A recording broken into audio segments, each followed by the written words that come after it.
阿哥提供資訊，題目時空旅行團。如果萬一有一日，你係未來人，但你返去過去嘅現代，即係60年代。如果有一日，係啊，你小心啲乜嘢呢？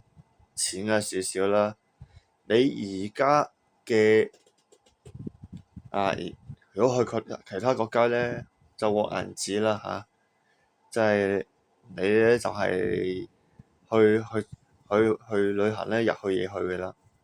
但係呢，如果去到以前嗰啲香港呢，即係60年代嘅香港呢，即係換銀紙呢，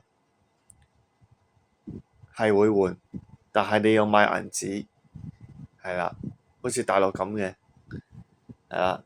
之後呢，用翻60年代嗰啲銀紙，就翻去以前。即係你估世界上有冇時光機？我相信梗有啦，係咪先？有啲真係做咗，有啲真係擺咗 IG 嘅。雖然上網係揾唔到噶啦，但係咧 IG 實會揾到，有啲虛構，有啲真實都唔出奇，係啦。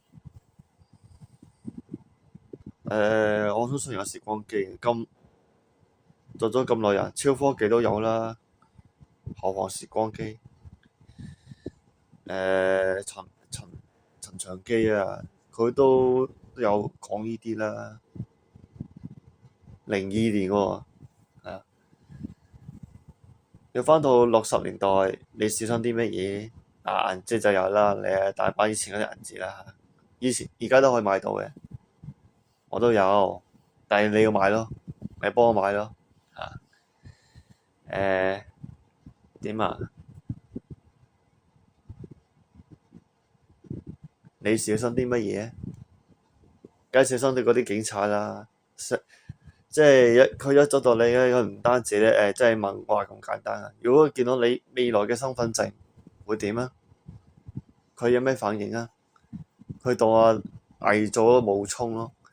以前嘅身份證係軟賴賴嘅，黑白嘅，而家彩色嘅，而家係第三代㗎啦，係啊，第二代都冇用㗎，都照樣拉你入青山，或者可能有機會坐監、精神病院，係啊。你賴腳趾含撚呢，你諗清諗楚啦，撐經嘅你就你最好就小心警察，死僆仔事小啊，警察事大啊，係啊。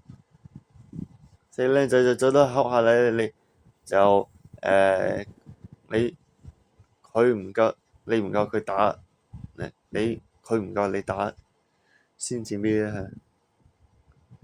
嗰啲警察隨時判刑，跟住又問我，有審問，又話咩來成，即係講啲真説話都可能係判你重啲就係咁啊！想賴腳趾含撚呢，你就諗清諗楚啦我就唔賴，你賴啦